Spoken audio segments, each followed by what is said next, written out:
Magandang araw mga ka-troopers. Welcome to our channel. Gusto niyo bang magbenta ng coins sa amin? Kami po ang RR Coin Troopers whose sole business activity is purchasing and selling of numismatic items. Sa video, nakalagay kung anong uri ng coins ang kailangan, kung ilang piraso ang kailangan. Nakalagay din kung magkano ang kaukulang halaga nito.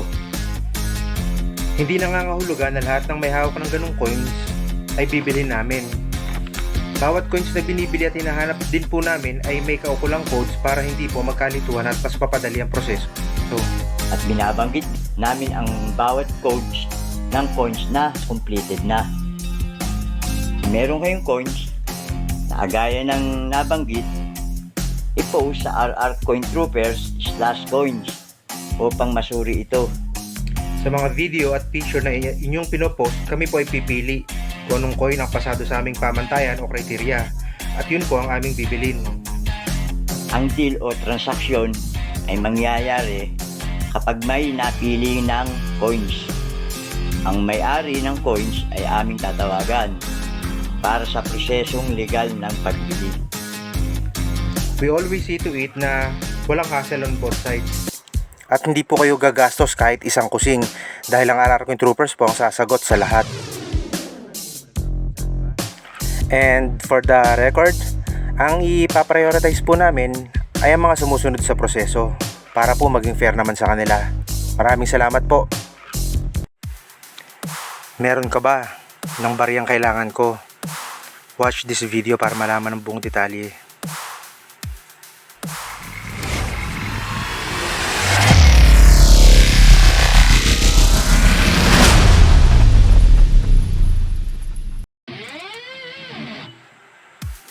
What's up mga ka-troopers? Welcome back to our channel. So what we have here is 25 centimos na ABL series. Ang composition nito ay copper nickel. Ang weight ay 4 grams at may diameter na 21 mm at may thickness na 1.6 mm. Ang obverse at reverse naman ay ang nakikita nyo na yan. So ang kailangan po namin ng mga taon ay ang mga sumusunod. Ayan, kita nyo po. So isang piraso lang po bawat taon ang aming kailangan.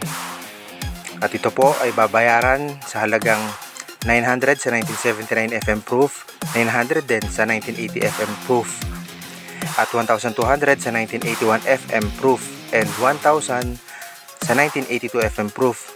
So i-post ninyo ang video at litrato sa RR Coin Troopers/coin sa tilaki pang code na RR107852. Amin pong susuriin ang mga pinost nyo at kapag ito ay pumasa sa aming pamantayan, agad namin kayong kukontakin para sa proseso ng pagbili. Salamat po. You can also call us every Monday 1 to 3 p.m. Mga ka-troopers, please don't forget to like, subscribe, And hit the bell button para updated kayo sa mga coins na kailangan pa namin. para sa aragdagang kaalaman tungkol sa pagbili at pagbenta ng inyong mga coins. Thanks for watching. Until then, God bless!